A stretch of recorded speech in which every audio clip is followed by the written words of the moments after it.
একজন ডিরেক্টর একটা গল্পে একটা কোর আইডিয়াতে দুটো ছবি বানিয়ে দিয়েছে এবং অজয় দেবগন মালুমই পায়নি কয়েক মাস আগে এই কনসেপ্টে ছবি হয়ে গেছে এই একই ডিরেক্টরের দ্বারা, সেটা ওটিটিতে চলেও এসেছে। মানে অজয় দেবগন এটা জানেও না, সে যেরকমভাবে রিমেক করে সেই ছবিটাকে অ্যাভেলেবেল হতে দেয় না, সব জায়গায় আটকে দেয়। এবার অজয় দেবগনকেই মুরগি করে ডিরেক্টর তার আগের ছবির গল্প এখানে প্লেস করে দিয়েছে এবং ছবি তৈরিও হয়ে গেছে, রিলিজও হয়ে গেল আজকে। হাই, আমি রূপম। এখন কথা হবে মা সিনেমাটা নিয়ে, যেটা শয়তান ইউনিভার্সের পার্ট। ছবির পরিচালক বিশাল ফুরিয়া, যে ছড়ির মতো সিনেমা বানিয়েছে, এবং ছবিটা প্রডিউস করেছে অজয় দেবগন। ছবিতে মুখ্য চরিত্রে অভিনয় করেছে কাজল। আজকে রথযাত্রা, সকলে খুব ভালো থাকবেন, আনন্দ করুন, উপভোগ করুন, বাচ্চারা রথ টেনো, জগন্নাথদেব সকলকে খুব ভালো রাখুক, সবাই নিজের পরিবারকে নিয়ে সুস্থ থাকুক। এবার যদি এই ছবিটার আলোচনায় আসি মা নিয়ে, তো কয়েক মাস আগে একটা ছবি আসে ছড়ি 2, যে ছবিটা খুব অনেক কিছু প্রমিস করে প্রোমো থেকেই, কিন্তু ছবিটা আলটিমেটলি সেটা ডেলিভার করতে পারে না। এবার ছড়ি 2 যে কোর কনসেপ্ট, যে আইডিয়া, সেটাই হচ্ছে মায়ের কোর কনসেপ্ট। খালি এখানে একটা গাছ রয়েছে, বাদবাকি কোর যে আইডিয়া সেটা হুবহু এক।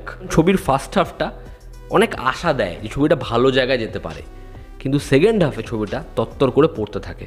এবার কি ভালো কি খারাপ সেটা এই ভিডিওতে আমি এক্সপ্লেন করে বলছি। ছবির গল্পটা তার আগে একটু করে বলি। এখানে কাজলের যে হাজব্যান্ড ইন্দ্রনীল ক্যারেক্টারটা প্লে করে, তার না একটা ব্যাক স্টোরি রয়েছে তার পরিবার নিয়ে। এবার সে যাচ্ছে সেই জায়গাতে যেটা ওয়েস্ট বেঙ্গলে রয়েছে তার মেয়েকে নিয়ে। সেখানে গিয়ে এক দৈত্য সম্পর্কে সে জানছে, বাট সে বিশ্বাস করছে না। একের পর এক মেয়েরা গায়েব হয়েছে, তার মেয়েও গায়েব হয়।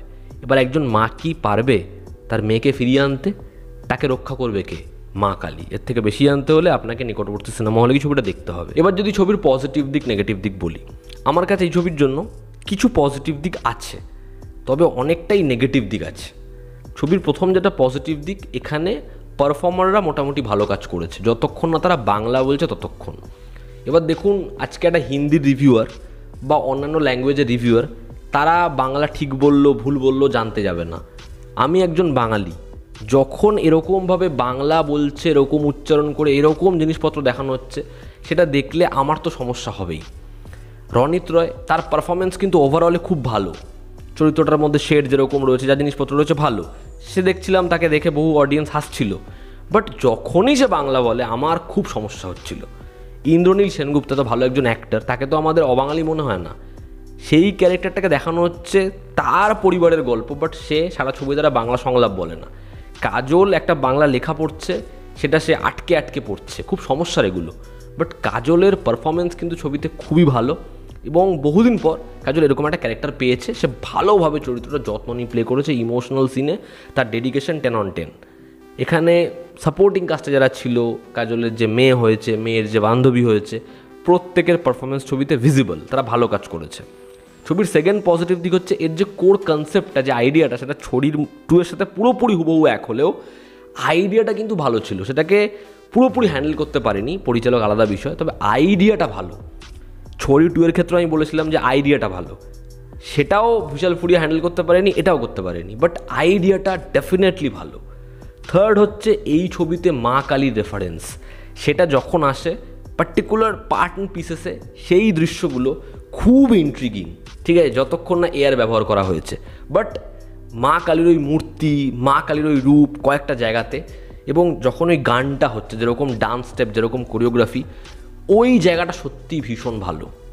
ছবিটা আপনাদের টিজার ট্রেলার লেভেলে দেখে কি মনে হচ্ছে? ভিএফএক্স খুব ভালো হবে। এই ছবির ভিএফএক্স কিন্তু অত ভালো নয়, বিশ্বাস করুন, অত ভালো নয়। কিন্তু কিছু কিছু জায়গায় যতক্ষণ সেটা অন্ধকারে দেখা যায়, ভিএফএক্সটা ভালো লাগে। এবং ছবিতে একটা গাড়ির চাঙ্ক রয়েছে, ঠিক আছে, ওই জায়গাটা যেরকমভাবে শ্যুট করা, আমার তো মনে হয়েছিল ওটা অজয় দেবগন শ্যুট করেছে, ঠিক আছে। ওটার যা লুক অ্যান্ড ফিল, ওটা যেরকম দেখতে লাগে, পার্টিকুলার ওই পিসটা দেখতে ভালো লাগে। ব্যাকগ্রাউন্ড স্কোর ডিসেন্ট, এবং ছবিতে একটা কেমিও রয়েছে। তো ওভারঅল এই ছিল ছবির পজিটিভ দিক। তো এই ছবিটা যদি আপনি দেখতে চান, আপনি একবার ছবিটাকে খুব বেশি এক্সপেকটেশন ছাড়া সুযোগ দিতে পারেন। তবে এই ছবিটার সাথে কিন্তু মুঞ্জা বা শয়তানের কম্পেয়ার করবেন না। শয়তান অনেক এগিয়ে, মুঞ্জার যে ভিএফএক্স, মুঞ্জার যে স্টোরি টেলিং, মুঞ্জার যে ইমোশন, অনেক অনেক এগিয়ে। এবং আমি এটাই বলবো যে অজয় দেবগন শয়তান 2 এর জন্য যে অরিজিনাল গল্প রেখেছে, রুটেড গল্প রেখেছে, দরকার নেই। শয়তান যে লেভেলে হয়ে গেছে রিমেক হওয়া সত্ত্বেও, বহু অডিয়েন্স তো অরিজিনাল ছবিটা দেখেনি, তাই জন্য তাদের কাছে শয়তান যেরকম হয়েছে, ইভেন আমারও ভালো লেগেছে শয়তান। আমার মনে হয় তার না ভার্স 2 দেখা উচিত, অপেক্ষা করা উচিত, তারপরে ওটারই রিমেক করা উচিত এবং সে ভালো রিমেক করতে পারে। এরকমভাবে অরিজিনাল স্টোরি বলে ছড়িটুয়ের গল্প চিপকে দেওয়ার দরকার নেই। ছবির প্রথম যেটা নেগেটিভ দিক সেটা হচ্ছে এই ছবির সেকেন্ড হাফ। ফার্স্ট হাফে বিষয়টা একটা জায়গা অবধি আমাদের প্রমিস করে এবং আমরা ভাবি সেকেন্ড হাফে যখন সেকেন্ড হাফটা ওপেন হবে আমরা অনেক কিছু পাবো, গল্পটা আস্তে আস্তে ঘুরবে, যেরকম জিনিসপত্র আসবে, সেখানে একটা ভচকা টুইস্ট আসে। জিনিসটা যেভাবে যায় সেকেন্ড হাফে আমাদের মনে হয় ছবিটা বড়, ছবিটা কিন্তু রান টাইমে খুব বেশি বড় নয়, বাট ডিউরেশন আমাদের ফিল হয়, মনে হয় ছবিটা এত টানছে কেন, একই জিনিস কেন এরকমভাবে টেনে ইলংগেটেড করেছে, যেটা বারংবার আপনার ফিল হবে। সেকেন্ড হচ্ছে এরকম একটা আইডিয়া, সেটার এক্সিকিউশন এই লেভেলে, একটা ছবি যখন পুরোপুরি ভিএফএক্সের ওপর ডিপেন্ড করে বানানো হচ্ছে তখন সমস্যা হবেই। এবং ছবির ক্লাইম্যাক্স থেকে শুরু করে প্রত্যেক জায়গায় যেভাবে ভিএফএক্স দেখিয়েছে খুব বিরক্তিকর লাগে, মানে সেটার ভালো ভিএফএক্সের পরিচয় নয়। এই ছবিটা দেখে আমি যে খুব বেশি ভয় পাবো না আমি জানতাম, কিন্তু ছবির মধ্যে ভয় নেই বললেই চলে, জাস্ট নেই। এবং সেখানে এরকম দুর্বল ভিএফএক্স বারবার, ছবির যে সোল, ছবির গল্পটা দম আছে, সেটা দেখার সময় আমাকে কোথাও একটা কি সমস্যায় ফেলছে বারংবার। ছবির সিজিআইয়ের কাজ খুব বেকার হয়েছে। আমি স্পয়লার দিতে চাই না বলে অন্য ছবির উদাহরণ দিচ্ছি। ভুল ভুলাইয়া 3 এর মতো ছবি, সেই ছবিতে যখন বাঙালি কালচার, বাংলার রুট, বাংলা ল্যাঙ্গুয়েজ কীরকমভাবে বলছে এগুলো দেখানো হচ্ছে, সেখানে একটু না বিষয়টাকে ভাবা উচিত যে আমরা এটা ঠিক দেখাচ্ছি কি না। ব্যবসা তো করে নিচ্ছি, কিন্তু যা দেখাচ্ছি সেগুলো কি সোশ্যাল মিডিয়ায় ওই জাদুটোনা করে বাঙালি মেয়েরা এগুলো দেখেই বানাচ্ছি? তাহলে বস আমাদের এবার থেমে যাওয়া উচিত। তার কারণ আমার একটা ইন্টারভিউ রয়েছে গজরাজ রাওয়ের সাথে, সেখানে সে বলছে হিন্দি ছবিতে যখনই বাঙালিদের দেখানো হয় তারা মাছ ভাত খায়, তারা রসগোল্লা খায় এবং তারা ভাঙা ভাঙা হিন্দি বলে। এটা বাঙালি নয়, এটা বাংলা নয়। এটা গজরাজ রাওয়ের মতো লোক বলছে, যে কিন্তু একজন বাঙালি নয়, কিন্তু সে বাংলাকে খুব কাছ থেকে দেখেছে।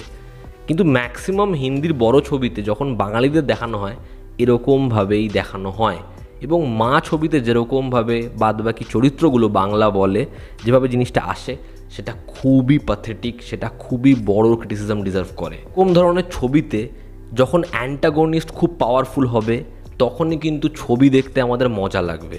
আমি জাম্পস্কেয়ারের কথা বলছি না, এটা যদি শুধুমাত্র একটা থ্রিলার ছবি হতো অ্যান্টাগনিস্ট এই গল্পে খুব পোক্ত লাগতো, কিন্তু এখানে অ্যান্টাগনিস্টকে যেরকমভাবে বিল্ড আপ দিতে গেছে আমরা অনেক কিছু এক্সপেক্ট করি, কিন্তু যখন অ্যান্টাগনিস্ট সামনে এসে দাঁড়ায় আমাদের কিছু ফিলই হয় না। এবং ছড়ি 2 এর সাথে এরকমভাবে সিমিলারিটি, আপনি যদি সে ছবিটা দেখে থাকেন সিনেমা হলে ঢুকে আপনি বুঝে যাবেন যে বস তারা প্রোমোতে কেন এত কিছু লুকিয়ে রেখেছিল। ওভারঅল কাজল অভিনীত মা, এই ছবিটার মধ্যে দক্ষতা ছিল, পোটেনশিয়াল ছিল, ছবিটা ভীষণ ভালো হতে পারতো।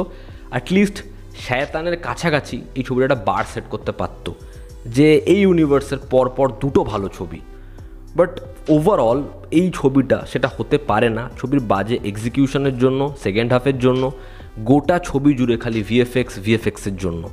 কারণ এই ছবিটার আইডিয়ার মধ্যে কিন্তু দমটা ছিল, বাট ছবিটা সেই জায়গায় পৌঁছাতে পারেনি। ওভারঅল এটা একটা অ্যাভারেজ ছবি হয়েছে। আপনারা যারা দেখেছেন আপনাদের কি অপিনিয়ন জানাবেন। জনতা আমাদের পাশে আছে, আবার দেখা হচ্ছে, টেক কেয়ার।